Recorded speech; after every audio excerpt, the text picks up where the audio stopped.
No seu livro, na página 178, você vai notar aqui o exemplo da desidratação de álcools. Na intramolecular, nós temos como catalisador o H2SO4, que é o ácido sulfúrico concentrado, ou essas outras duas substâncias, que é o trióxido ali de alumínio ou dióxido de silício. A temperatura na intramolecular sempre vai ser uma temperatura alta, tem que ser pelo menos de 170 graus Celsius.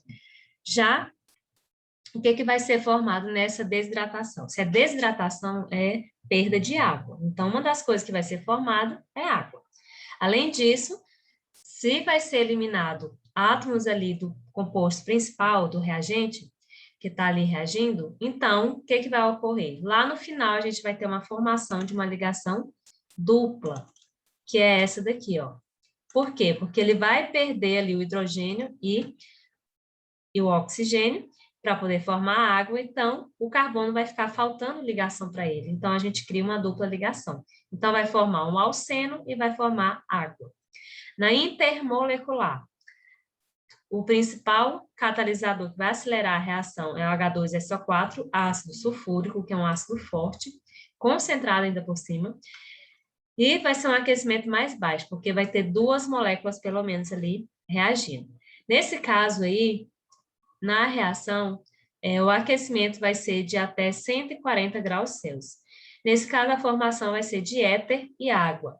Éter vai ter a característica de ter o oxigênio ali ligado entre dois carbonos, tá? Essa é a característica do éter. E também, se é desidratação, vai formar água também.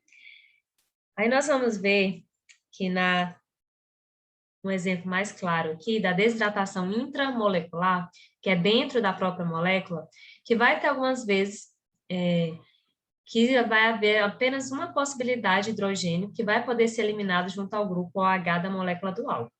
Só que vai ter casos que vai ter duas possibilidades diferentes do hidrogênio ser eliminado do grupo OH. Quando isso acontecer, a gente tem que seguir a regra de Sites-F. O que significa isso? Que o hidrogênio vai sair, neste caso, do carbono que tiver menos hidrogênio. Por exemplo, o carbono terciário, que é o carbono que está ligado a 3 carbonos ao mesmo tempo. Então, é o contrário da regra de Markov-Nikov. Enquanto Markov-Nikov dizia que teria que ser adicionado, né, lá na reação de adição, teria que ser adicionado no carbono mais hidrogenado da dupla, nesse caso aqui não. Vai ser retirado o hidrogênio do carbono menos hidrogenado. Então, por isso que a gente diz que a reação de eliminação ela é sempre o contrário da reação de adição. Até porque o próprio nome já diz, né? A de eliminação vai eliminar, a de adição vai adicionar.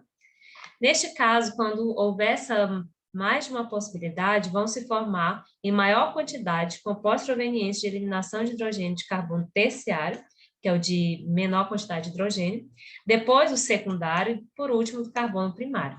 Lembrando que carbono terciário está ligado a 3 carbonos, carbono secundário está ligado a 2 e primário está ligado a 1. Já na intermolecular, olha só o que vai acontecer. Nós vamos ter pelo menos 2 substâncias interagindo ao mesmo tempo. Olha só. Então, o que acontece? Com o aquecimento mais baixo que é usado para a desidratação intramolecular, cerca de 140 graus Celsius, na presença de ácido forte, os álcools sofrem desidratação intermolecular e produzem éteres, que é a presença do oxigênio entre 2 carbonos, tá? Além disso, a água também, né? Porque é uma desidratação, perde água. Aí vai dizer assim, exemplo, a desidratação intermolecular do etanol, que é o álcool aí utilizado até mesmo, né, nos postos de combustíveis, produz o éter dietílico. É muito bom você entender que o éter dietílico ele tem vários nomes, gente. Ele tem o nome de éter dietílico, etoxetano, e também pode ser chamado de éter sulfúrico. Então, tem 3 nomes para ele. Justamente porque a sua obtenção envolve a participação do ácido sulfúrico. Então, o etanol interage com outro etanol, vai formar o etoxetano, vai formar água. Aí a desidratação intermolecular também pode acontecer com uma mistura de 2 ou mais álcools, como, por exemplo, o etanol junto com metilpropano 2-ol. Vou ter como resultado, inicialmente, o éter dietílico, depois vou ter o éter ditebutílico, E por último, ainda vou ter o éter-etil T-butírico, além de água, porque é uma desidratação. Não precisa se prender a esses nomes feios, não. Você precisa entender o mecanismo da reação, tá? Porque, por exemplo, lá na questão do Enem, da vida, geralmente eles não vão te pedir nomenclatura em si, tá? Eles vão te pedir que você entenda o funcionamento e contextualizar isso com outras coisas, outras informações. Já a desidratação de ácido carboxílico. O ácido carboxílico vai ter a presença sempre de C-OH na extremidade, tá? Esses são os ácidos carboxílicos.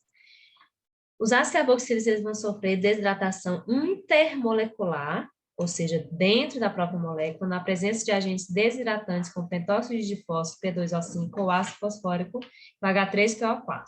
E aquecimento, produzindo anidridos de ácido carboxílico. Os anidridos são mais reativos que os ácidos carboxílicos, os quais se originaram, por isso que eles são muito utilizados em síntese orgânicas. Essa aqui quase não é tão estudada assim, mas é só para fins de conhecimento, tá? Outro composto importante da classe dos anidridos é o anidrido fitálico, que é obtido pela desidratação intramolecular do ácido fitálico 1,2-benzeno dioico, conforme essa reação aqui abaixo. E tem também a eliminação em haletos orgânicos, que eu acredito que eu já expliquei lá na aula, tá? E para fins aqui só de entendimento, você vai ver que tem a presença de hidróxido de potássio, que é uma base, diferente lá das outras, né, que eram em meio ácido, e também na presença de álcool e de aquecimento. Vou ter como resultado o brometo de potássio, porque esse K vai se ligar ao BR, e o OH vai se ligar ao H, formando água. E mais uma vez também, quando houver duas possibilidades diferentes do hidrogênio sair, a gente segue a regra de Site-Zero, que retira-se do hidrogênio, do carbono menos hidrogenado. E é isso.